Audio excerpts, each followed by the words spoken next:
The rain hammered down on Sector 7's broken streets like bullets of ice, turning the alleyways into rivers of filth.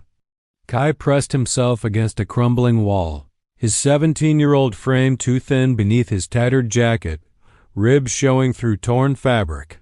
3 days without real food. The gnawing emptiness in his stomach had become a constant companion. Since his parents died in the crossfire of the Venom Cartel's turf war 6 months ago, thunder cracked overhead as he ducked through a maze of refuse containers, searching for anything edible the restaurants might have discarded.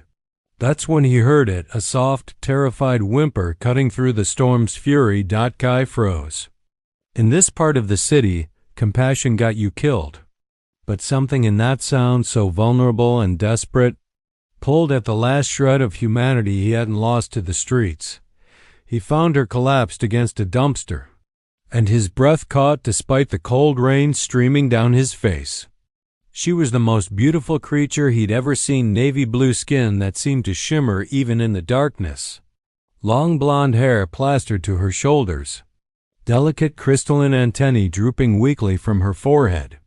Her face was achingly lovely, with high cheekbones and full lips trembling with cold and fear, but her eyes, milky white, unseeing, stared at nothing as blood seeped from a wound on her shoulder. "Please," she whispered in accented universal, her voice like wind chimes. They single quotes coming. "Please help me." Every survival instinct Kai possessed screamed at him to run. The bruises on her arms, the quality of her torn clothing, this girl was trouble. Expensive trouble. But those sightless eyes, the way her slender fingers reached desperately toward the sound of his breathing. "Damn it," Kai muttered, crouching beside her. "This is the stupidest thing I've ever done." Her hand found his jacket, clutching with surprising strength. Up close, he could see the elegant patterns of darker blue markings across her navy skin, like constellations.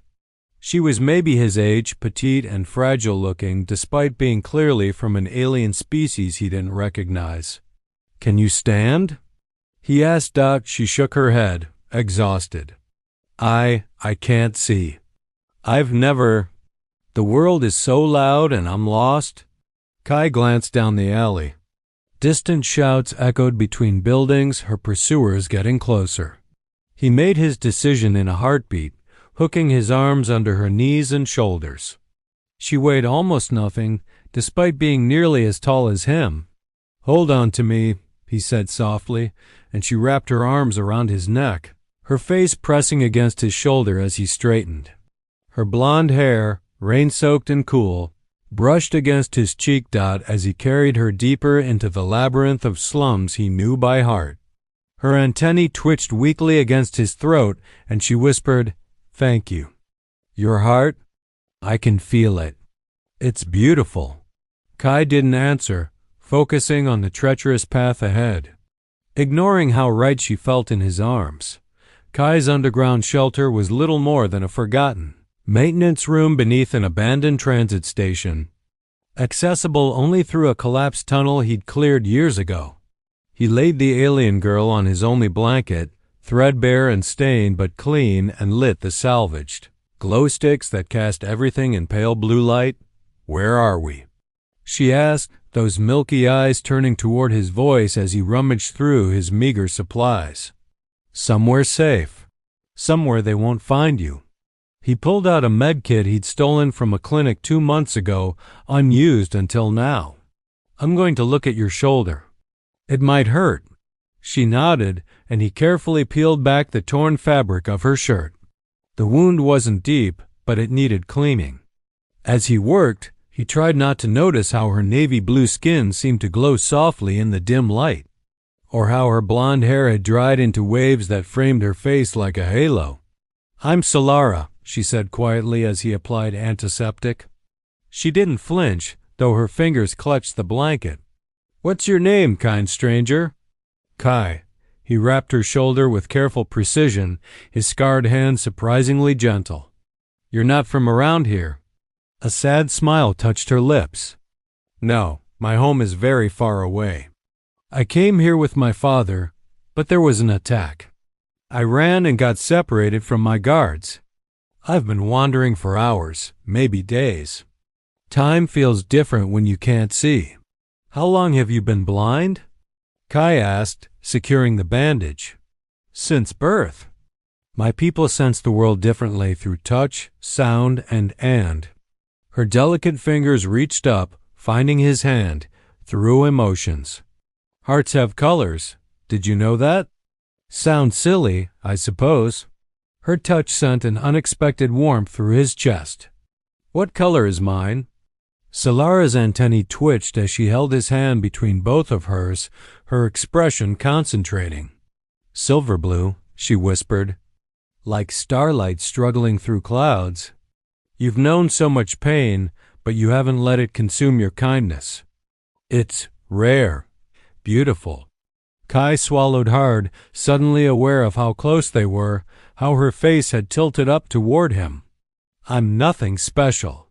Just a street rat who's probably going to get himself killed for helping you. Then why did you? Her thumb traced circles on his palm, sending shivers up his arm. Double quotes, because ... He struggled for words. Because everyone deserves someone who won't walk away when they're scared and hurt. I know what it's like to be alone in the dark. Solara's expression softened with profound understanding. You saved my life tonight, Kai. My people don't forget debts like that. You don't owe me anything, he said, but didn't pull his hand away. Maybe not, she smiled, her free hand reaching up to touch his face with tentative wonder, fingers tracing his jawline, his cheekbones, the bridge of his nose. But I want to know you. Will you tell me about yourself? About this place? About the stars you mentioned in the alley? And because her touch felt like the first warmth he'd known in months, Kai began to talk. 3 weeks passed in their hidden sanctuary. Kai scavenged during the day, returning with whatever food he could find, always saving the best portions for Solara. She insisted on sharing everything equally, her enhanced senses detecting when he was lying about having already eaten. Your stomach is growling louder than your words. Kai, she'd say with mock sternness, pushing half the ration bar back toward him. Don't insult my hearing by pretending otherwise. He marveled at how she adapted to the cramped space, memorizing every surface, every corner. She'd trace the walls with her fingertips, her antennae quivering as she built a mental map. Within days, she moved through the shelter with surprising grace. Needing little help, but it was the nights that changed. Everything. The first time she woke screaming from a nightmare about the attack. Kai instinctively pulled her against his chest, whispering reassurances until her trembling stopped. She fit perfectly in his arms, her navy blue skin warm against his, her blonde hair soft beneath his chin. Stay, she'd whispered, and he had, holding her through the darkness. It became their routine. They'd lie together on the thin blanket, her back pressed to his chest, his arm wrapped protectively around her waist. She'd take his hand and describe what she sensed, the color of his emotion shifting from lonely gray to warm amber as they talked. The rhythm of his heartbeat that she claimed was the most comforting sound in her world. Tell me about the stars, she'd murmur. And Kai would describe the few times he'd glimpsed the night sky through the city's light pollution, inventing stories about constellations he'd never properly seen. One evening, as they sat sharing a stolen fruit, Solara's juice-sticky fingers found his face again, a gesture she repeated often, her way of seeing him. But this time, her touch lingered on his lips, and Kai's breath hitched. Can I? She hesitated, vulnerability flooding her expression. Can I kiss you? I want to know what that feels like. With you. Kai's heart thundered. Solara, I'm just a homeless human. You're clearly from somewhere important. Someone will come looking eventually. I don't care about eventually, she interrupted, her milky eyes shimmering with unshed tears. I care about now. About you. You've given me safety, kindness, laughter. You describe colors for me, share your last scraps of food, and hold me when nightmares come. Do you have any idea how precious that is?" Her hands cupped his face with such tenderness that Kai felt something crack open in his chest, all the loneliness, all the walls he'd built to survive the streets, crumbling under the weight of someone caring. "I'm falling in love with you," she whispered. "Is that foolish?" Instead of answering with words, Kai closed the distance between them, pressing his lips to hers in a kiss that was gentle, questioning, and full of all the emotion he'd kept locked away for years. Solara sighed against his mouth, her antennae glowing faintly with joy as she kissed him back, her fingers tangling in his hair. Their relationship blossomed in the hidden darkness like a flower defying concrete. Kai had never known such happiness existed, the simple joy of waking with Solara's navy blue form curled against him, her blonde hair spilled across his chest, her face peaceful in sleep. She'd map his body with curious fingers, tracing scars and asking their stories, memorizing the planes of his shoulders, the hollow of his throat where she loved to press kisses that made him gasp. He'd describe her beauty in return, how her skin seemed to hold starlight beneath its surface, how her antennae flushed darker blue when he made her laugh. "Tell me I'm not dreaming," she whispered one night, straddling his lap in their makeshift bed, her hands braced on his chest. "Tell me this is real." Kai pulled her down into a deep kiss, his fingers threading through her hair as she melted against him. "You're real. We're real. I promise." Their intimacy grew bolder clothes shed in the privacy of their sanctuary, skin against skin as they explored each other with reverent touches. Solara would gasp his name, her enhanced senses overwhelming her with sensation as Kai learned every place that made her shiver. He'd traced the constellation patterns on her navy skin with his tongue, marveling at how she arched beneath him, perfectly responsive, perfectly trusting. "I love you," he'd murmur against her neck, and she'd answer by pulling him closer, showing him with her body what words couldn't express. But their bubble couldn't last forever. Kai returned from scavenging one afternoon to find Solara standing rigid, her antennae flat against her skull, her species sign of extreme fear. "They're close," she breathed. "I can feel them searching. They have trackers, Kai, hunters with technology that follows emotional signatures. They'll find me soon." Panic seized his chest. "Then we run. Now I know places deeper in the Undercity. No." Her face was anguished as she reached for him. "They won't stop. And I can't keep putting you in danger. You don't understand what I've been hiding." "I don't care. I'm the daughter of Varric Cross," she interrupted, and even Kai, isolated on the streets, knew that name. The crime lord who controlled half the galaxy's black market. The man whose enemies disappeared without trace. He's been turning the sector inside out looking for me. The people who attacked us wanted to use me as leverage against him. When his forces find me, anyone with me might be seen as a threat, or worse, a kidnapper. Kai's world tilted. "You're alien royalty of the underworld," she said bitterly. "And you're a homeless human who showed me more genuine love in 3 weeks than I've received in my entire life. Do you see the problem?" Before he could respond, the sound of heavy boots echoed in the tunnel outside their shelter. "They're here," Solara whispered, tears streaming down her navy cheeks. "Kai, whatever happens next, know that you saved me in every way that matters." The reinforced door exploded inward. Kai instinctively pulled Solara behind him, facing the armed soldiers that poured into their sanctuary, not street thugs, but professional mercenaries in combat gear, weapons trained with deadly precision.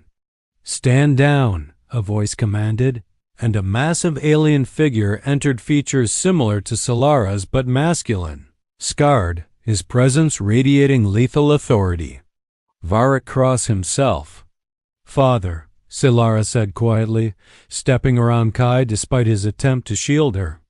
"Don't hurt him, Please, he saved my life. He's been protecting me."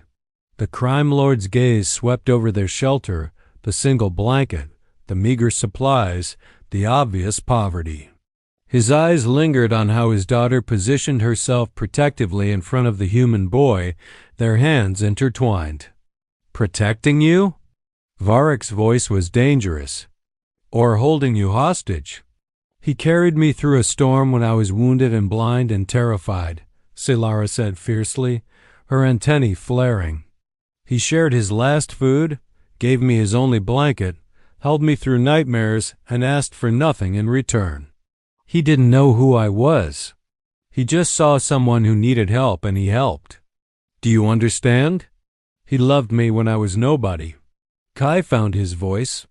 "Sir, I know what this looks like, but I swear I never—" Varek raised a hand, silencing him. He studied Kai for a long moment, then turned to his daughter. "You love this human?" Solara's chin lifted.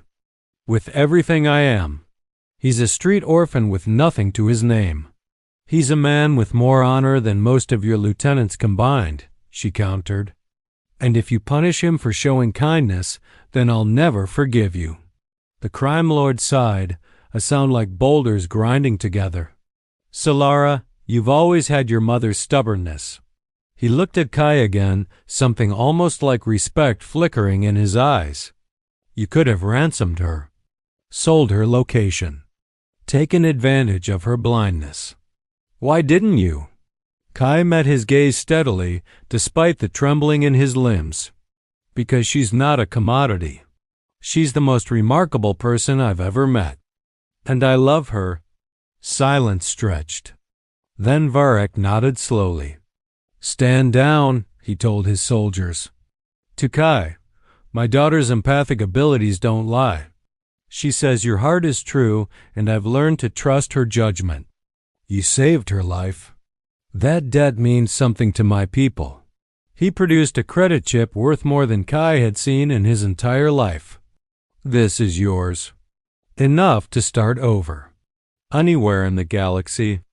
Kai looked at the chip, then at Solara's beautiful face, her milky eyes welling with tears. He handed the chip back. "I don't want your money. I want permission to stay with her.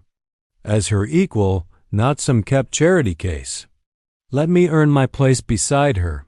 Solara's sob of joy was answer enough. Varek smiled a rare, genuine expression. "Then welcome to the family, street rat. Prove yourself worthy of my daughter's love, and you'll have earned something more valuable than all my wealth, a place where you belong." As Kai pulled Solara into his arms, kissing her deeply while her father's soldiers looked away respectfully, he realized the greatest treasure wasn't being lifted from poverty. It was finding home in the arms of someone who saw past what he'd been to who he truly was. The blind alien beauty who changed his life forever. The end.